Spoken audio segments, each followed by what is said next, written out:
Dear George, thank you for being invited. Do you hear me? The first question? Yes, clearly. Thank you. Dear George, thank you for being invited to this excellent symposium. I have heard some talks. I understood them only because I can follow the slides. So I switched to my presentation and I hope it will work. Do you see my presentation? Is Yes, it yes, okay? perfect. Okay, this is the topic, and we have heard a lot of treatment approaches in mitral and tricuspid regurgitation, and also about the success of this treatment. And we have seen a lot of Kaplan-Meier curves that the more the heart is affected by a valvular defect, the less well is the prognosis. And so I think it's an interesting topic to deal with, how to characterize our patients with mitral regurgitation, especially with functional microregurgitation, and also, of course, for the right side with tricuspid regurgitation, but this is not my topic. So I should talk about disproportionate functional mitral regurgitation, and as I think nearly all cardiologists of the world are believing in this term, disproportional functional microregurgitation, I am still afraid that this term is not a correct term and should be avoided in our talks. And I try to introduce to you my thoughts. So the term disproportionate functional mitral regurgitation, I think, was introduced in this famous paper from Grayburn, Sanino, and Pecker, providing a new conceptual framework that reconciles the results of mitral FR and COAPT. So they said that largely all ignored the clinical importance of the left ventricle and the size and function of the left ventricle, and they propose that a new understanding has to be seen, that the effect of regurgitated orifice area is dependent on left ventricular end-diastolic volume. And then they made an interesting comment. According to the Galling hydraulic orifice equation, patients with heart failure, LV ejection fraction of 30% and LV EDV of 220 to 250 and a regurgitation fraction of 50 would be expected to have an aurora of 0.3 independent of the tethering abnormalities. So just look in detail to this sentence.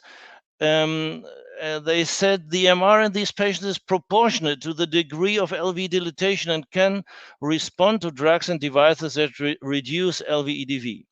So just if we assume an LV EDV of 250 milliliter and LVEF for 30%, the total stroke volume is 75 milliliters. That is easy, I think. If we assume a regurgitant fraction of 50%, the effective stroke volume is 37.5. We have to keep in mind that the Galling hydraulic orifice equation expected a circular shape and a stable orifice area. So just to be a little bit provoking, if we assume a body surface area of 1.9 for a normal adult, normal cardiac output is 4 to 8 liter. A cardiac index normally is 2 to 4 liter. And I think in functional mitral regurgitation, the cardiac index is less than these normal ranges. So let us assume 1.7 as a range of cardiac index for mitral regurgitation and functional MR. So just look to the cardiac indices. We can calculate if we have a heart rate optimized for coronary artery disease patients. So this heart rate should be 55. Then you will have, assuming 1.9, a cardiac index of 1.1 with this sentence of Grayburn et al. if we assume the upper rate of optimal medical therapy, we have 1.5 cardiac index. And if we have a necessary heart rate to reach the border limit of shock index, then we have a heart rate of 85, which is faster than we assume in patients who had to be treated with optical medical therapy. So the next is, in contrast, this was the proportional mitral regurgitation. And then he said, if MR patients with an LVEDV of 250 and 50% regurgitant fraction, this need a heart rate of 85 to reach the cardiac index of 1.7. A disproportionate functional MR, according to this papers, had only an LVEDV of 160 milliliters to 200. So if we assume 160 milliliters, the total stroke volume is 48 milliliters and the effective stroke volume is 24. So to reach a cardiac index of 1.7, you need a heart rate of 135 per minute. So this is not the normal heart rate we observe in our patients with functional MR. If we want to treat them with a mitral clip or with other treatment strategies, they are normally in stable conditions, providing a heart rate less than 100. Normally, they should provide a heart rate less than 85 per minute. So this other paper defining severe secondary mitral regurgitation from Grayburn and colleagues, they considered that the definition of severe secondary MR switched from a orifice area of 0.4 to 0.2 and from a regurgitant volume of 60 to 30 milliliters. So we have to keep in mind that the regurgitant volume is always, or the main parameter to characterize individually a mitral regurgitation is the regurgitant fraction. And so a regurgitant volume at all without the knowledge of the LV size is not clarifying the situation. So so these parameters here, error and reg volume, are a little bit misleading if you do not know the size of the left ventricle. In extreme version, if you compare a rat with an elephant, there are differences because a regurgitant volume of 0.5 milliliters in a rat is standing for a severe mitral regurgitation, but 0.5 milliliters regurgitant volume in an elephant who has 10 liter stroke volume, this is nothing. So then we have to look to these interactions of these parameters. And now how to understand this new term disproportionate MR. Normally, we have a proportionality between orifice areas and volume flow and between orifice areas and flow velocities. This is the main principle of the continuity equation. So the main problem and the cause of this misunderstanding of this new term disproportionate MR is perhaps, or I think presumably, the usage of the 2D PISA method to quantify MR severity, because the 2D PISA method is error prone and is often used in all the trials dealing with interventional treatment of mitral regurgitation. So especially in the COAP trial, for instance, more than 80% of the patients are analyzed with the PISA method. So if we look to hemodynamics and flow velocities in aortic stenosis, we calculate the effective orifice area by the continuity equation, and we are all believing in this continuity equation. And I think this is just obvious for us to use this continuity equation for grading as severity. If we look to the hemodynamics in mitral regurgitation, and of course here as an example, in isolated mitral regurgitation, we have the total stroke volume, which is divided in the effective stroke volume through the aortic valve and the regurgitant volume backwards to the orifice area of the mitral valve. And if we look to the volume flow to the orifice area of the tricuspid valve, then we have to say that the principle between orifice area and flow must be the same than in the continuity equation for the aortic valve. The problems for us as echocardiographer is, however, that we cannot measure it like in the same way for the continuity equation in the aortic stenosis patients, because we cannot measure the velocity time integral with a pulse wave Doppler at the level of the mitral annulus. And we have, of course, also a flow deceleration between orifice area and the region of the mitral annulus, so that this is very, very difficult or nearly impossible to measure these parameters we would need for measuring the orifice area, like the effective orifice area in aortic stenosis. But the principle is the same, indicating that we need or we have a proportionality between orifice area and flow in a system of communicating tubes. Otherwise, if we don't assume this principle, we are not in line with physical laws of the conservation of mass and energy. So disproportionality between flow and orifice areas are definitely not possible. So the total stroke volume, again, in mitral regurgitation and isolated mitral regurgitation, can be assessed if we perform comprehensive echocardiography by planimetry or by volumetry. Of course, we need good images and standardized images to make proper measurements. The flow velocities we can measure, for instance, effective stroke volume can be determined by Doppler flow measurements. Of course, we need standardized view, proper alignments of the sample volumes according to the cross-sectional area we want to argue with. And then we can, of course, measure by echocardiography effective stroke volume, total stroke volume, and we can calculate by these parameters regurgitant volume.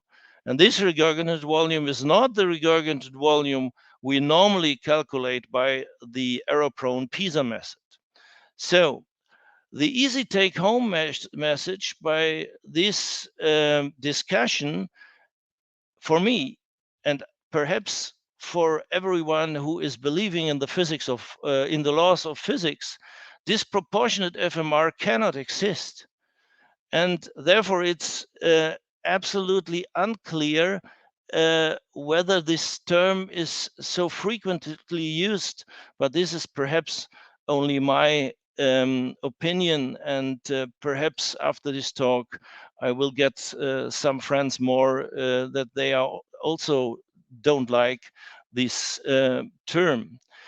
The problem is that we have to describe a potential therapeutic benefit of MR treatment in relation to heart failure, but this potential therapeutic benefit cannot describe by the disproportionality between LV size and AROA, because these parameters have to be proportionally interrelated.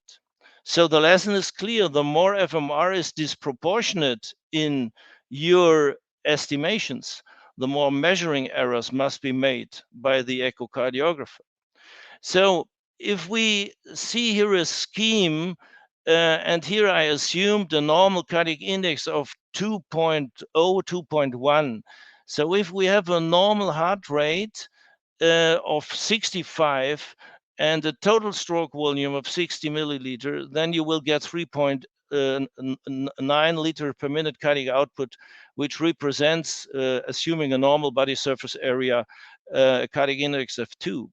So the parameters here, or this red bar, is the level of 60 milliliters LV tot in a patient with 65 per minute heart rate. And if you assume here an LVF of 30% and an LVEDV of 200, then you can assume a total stroke volume of 60 milliliters. So, and if you want to get with a normal heart rate under optimized medical treatment, cardiac index of 2, there cannot be any kind of valvular defect, no mitral regurgitation, no aortic regurgitation to get a normal cardiac index. So these are the mean values: 200 milliliters LVEDV and 30% ejection fraction in the coaptant mitral FR trial. So in this scheme, if you assume if you assume a cardiac index of 2 liters per minute and a regurgitant fraction of 50%, then you need either a heart with an LVEDV of 400 milliliters at an LV ejection fraction of 30% to get a cardiac index of 2.1, or if you have an LV size of 200 milliliter, the heart has to be an LV ejection fraction of 60% to reach an cardiac index of 2.0 at a heart rate of 65 per minute. So this seems a little bit sophisticated, but it should illustrate that we have completely different LV sizes at an ejection fraction of 30 if we argue that there is severe mitral regurgitation, or we have a better left ventricular function if we have a severe mitral regurgitation at a level of LVEDV of 200 milliliters. So in this paper now, the authors tried to explain the obviously discordant results of 2 trials dealing with severe MR, functional MR, by creating the term disproportionate MR, and the trial where we could document a treatment success is far away from this line of proportionality, and then they created this term of disproportionate MR. So can this be true, or what are we doing here? If we go back to the presentation of the data illustrated in the New England Journal of Medicine paper, we could read an LVEDV of about 200, an LVESV of about 135. Then we have the difference here. And do you think this stroke volume given here is the effective stroke volume or the total stroke volume? When I read the paper, I first thought this is the total stroke volume, because regarding LVEDV and LVSV, it's nearly the same. And so you can assume the total stroke volume of 50, 50, 52. Then you will have an effective stroke volume if you assume nearly 45% regurgitant fraction of 25 to 30 milliliters effective stroke volume. But after discussing the primary paper, then there was a discussion again, but first again look to the data of coapt. With PISA, they calculate a regurgitant volume of 60. So if you assume 58 as a total stroke volume and you have 60 regurgitated volume, you have -2. So according to this data, we have retrograde blood flow, which is not possible. So then, after discussion of these data, in the letter to the editor and the answers to these letters, the authors reported that 51 was effective stroke volume, not the total stroke volume. So then we have two possibilities. The version 1 is we have no cardiac output, nearly 0 milliliters, so the patient is not consistent with life. Or if we assume that 51 is effective stroke volume, we have only a trace mitral regurgitation. And then we cannot talk anymore about severe mitral regurgitation, which has been treated in these trials. This has to keep in mind for the further thoughts. So Rebecca Hahn discussed the paper and the total stroke volume here. She tells us 51 and regurgitated volume of 60 is obviously not possible. We agree. And then the accuracy of EROA and LVEDV in COAPT may be due to the limitation, and therefore they make a theoretical construct attempting to explain the trial differences. So again here, the gray line is the line of proportionality between EROA and LVEDV. COAPT is in the so-called disproportionate area, mitral FR in the proportionate area. And if you assume just that the regurgitated volume is not 30, but 40, then both trials are near the gray line. So then the data will be more proportionate, I think, or they are not any more disproportionate. So this scheme here, I think, illustrate that we have to deal with measuring errors in both trials, and I think it's very hard to calculate or to conclude something from inconsistent or data with incongruencies. So we have several problems. And Pecker and Graben, as well as Gash, they tried to create other terms and ratios, but all these hypotheses require validation. The limitations of all these new theories are the assumptions made due to missing data, because we have no reliable data which are in line with hemodynamic consistencies.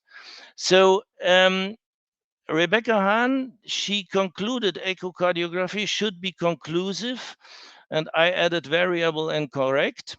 And then the next point is the volumes of the left ventricle have to be correctly measured. And this is, I think, possible by echo and comparable possible to CMR. The 2D PISA method is misleading, and we should avoid the PISA method. More than 80% of all patients in these trials were graded according to the 2D PISA method, but this is misleading. And because disproportionate MR, the term is misleading, and the MR severity was not clearly defined in these trials, the question arises, which target was treated in those trials? Just to show you that if you perform echo, you can really, comprehensive echo, you can really reach or obtain the same volume data than by CMR. Here you see one of our athletes, normal patients or normal problems, no valvular defects, 155 stroke volume. And if you calculate, for instance, here, the effective stroke volume with the Doppler principle, then you will get 117. So this is a range which the differences can be accepted.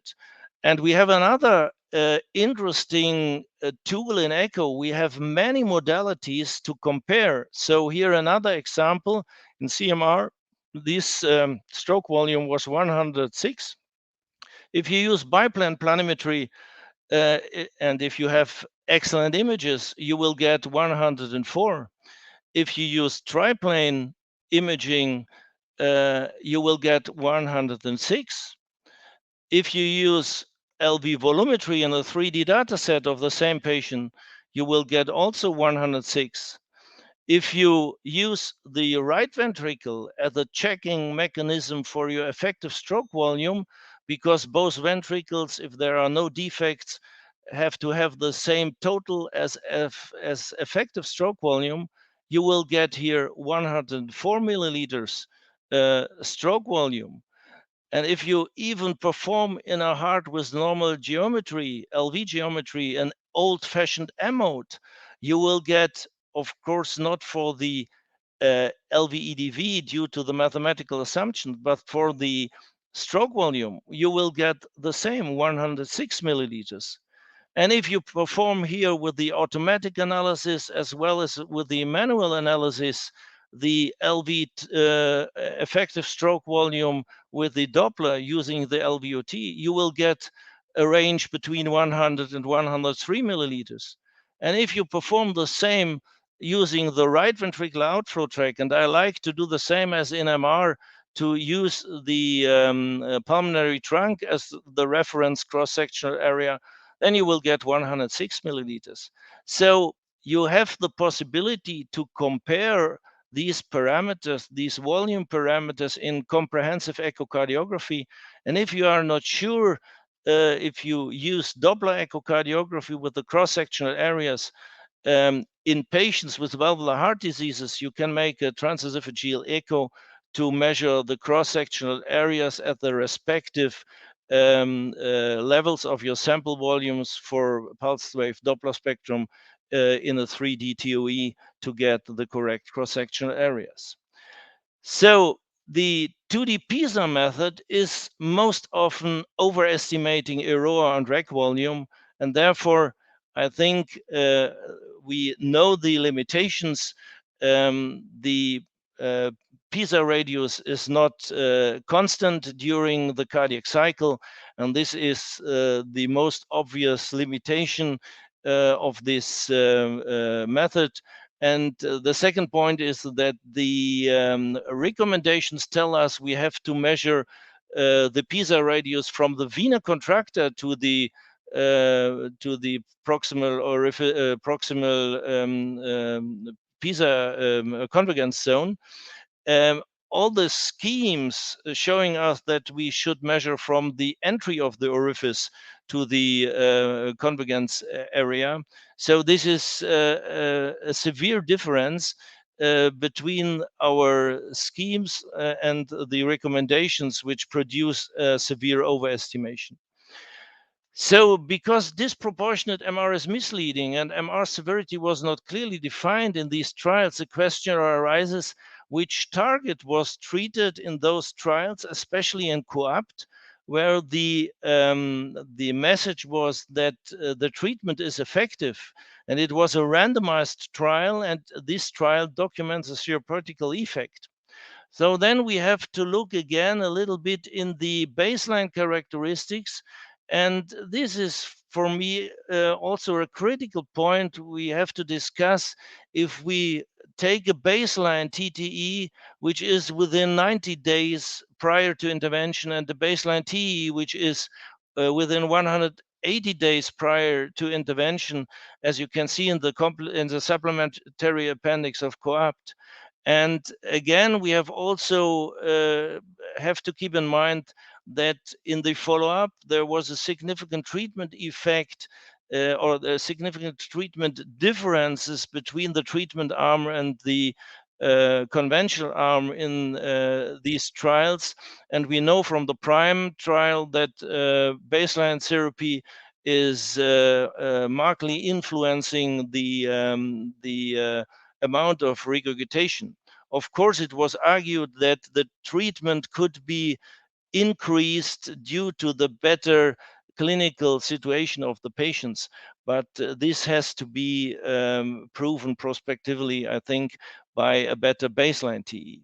So this randomization of these trials documents a therapeutical effect, and of course we all know that for many patients it's very helpful to treat them, and the clinical complaints are really tremendously improved by clipping therapy. So what can we argue from these trials? According to the hemodynamic estimations, MR severity was not clearly defined in these trials, and due to hemodynamic considerations, we have less severe functional mitral regurgitation treated than the trials suggested to have treated. So in conclusion, we can say we have taken 600 patients with heart failure, and presumably due to the uncertainty of the severity of the MR, we have treated heart failure, and we have reduced the risk of repetitive decompensation independently from the degree of mitral regurgitation. So we have to focus in future trials more to good baseline data instead of juggling with unconclusive echocardiographic data to explain retrospectively differences of TMVR treatment illustrated or shown in previous trials. Perhaps the next trials, Matterhorn, etc., will show us solutions to this problem. But I think heart failure patients at risk of repetitive LV decompensation, they seem to profit from TMVR treatment if they have the capacity of reverse LV remodeling. And if they don't have this capacity, then I think it's obvious we will come too late, and then the profit cannot be seen because treatment was too late. So we can hypothesize that heart failure treatment by TMVR therapy is helpful in patients even with less severe, or especially in patients with a less severe MR, and thus TMVR treatment is clinical worse. However, in my point of view, not the term disproportionate MR. More prospective trials with more transparency of the data are needed, and disproportionate MR presumably, and I think this is meant by the authors of these papers, the risk of heart failure patients to decompensate due to development of severe MR in the stage of decompensation. So if we will treat heart failure by TMVR, is it right or wrong? Do we open a Pandora box? Perhaps no, because we help many patients. Do we improve healthcare? I think yes, we should prove it. And then I think definitely we should do this. Thank you for your attention. And I will be open for your question. I think that we are very, very lucky to hear from you personally all your thoughts and your rationalistic approach to this effort to document. Actually, the authors of these very important trials did their best to use pathophysiology based on echo-based measurements for functional MR to justify the reasonability of their findings. I believe that you gave the opportunity to the authors of these very important papers to reset the way that they have organized the presentation of this data. This data, as you mentioned clearly, are of clinical value, and we should take into account them in clinical practice. And moreover, especially in the context of functional MR, I think it's of great importance to understand the dynamicity of the functional MR. Functional MR is not a steady state condition.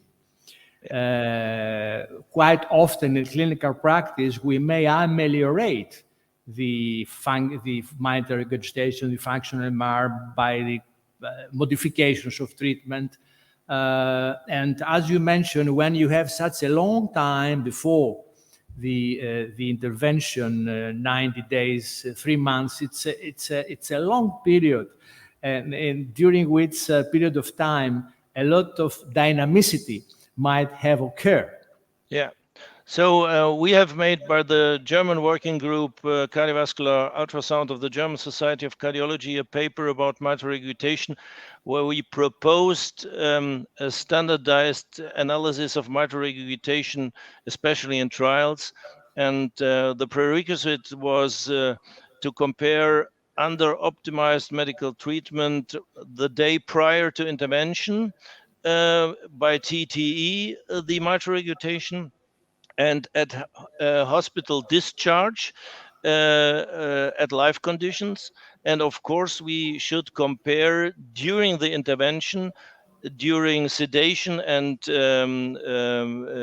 by TOE, the mitral regurgitation directly prior device deployment and directly after device deployment, to compare the acute effects of intervention, which are not affected by other factors like changes in blood pressure, changes of the volume state, and medical drug treatment.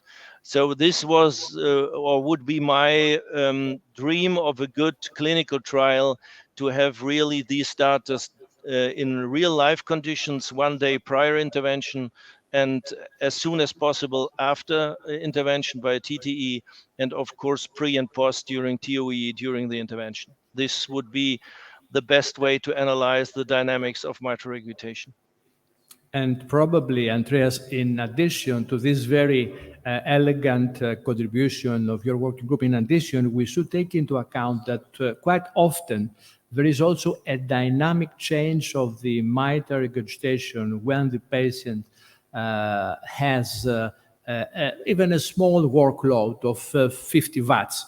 This MR, which has been previously with an effective regurgitant of that value, during this minimum exercise, it might be more important. I think it's something which has to be taken into account in functional MR. I think it's and moreover, not only functional MR, also in degenerative MR, in DMR. Quite often we have this dynamicity on the severity of the regurgitation. Yeah, but I totally agree. Of course, we can we can propose to make low stress tests or low graded stress tests to evaluate these dynamics. But I think this would be, especially in clinical practice, to a higher workload for the colleagues. But I think in trials we should deal with this topic. Yeah.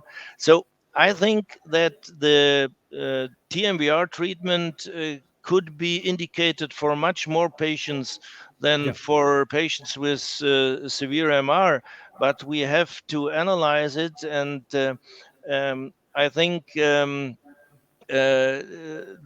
second issue is we should compare, especially if we compare treatments by surgery and treatments by clipping therapy, we should compare the same cohorts. And I think, according to the data of COAPT, where we have to assume that the degree of or the EROA is in the mean EROA, we can assume is 0.15 to 0.2 centimeters square. So this is a regurgitant orifice area in which no surgeon would plan to act by surgery. So we compare completely different cohorts. If we will not grade correctly the functional MR, and especially my second point is the Kaplan-Meier curves documenting this, that if an engine has a defect, and the more the defect, the prior the engine will be lost its function. So the heart, if the heart is affected and has a defect, of course, the more the defect, the less the prognosis. This is, I think, obvious. But for the individual patient, we have to get clear statements of the status of the functional MR, that we can decide what we have to do with the individual patient. And this is the second problem. So the comparison between the groups and the decision making for the individual patient. Therefore, we need comprehensive echo and plausible echocardiographic data. This is my opinion. Yeah.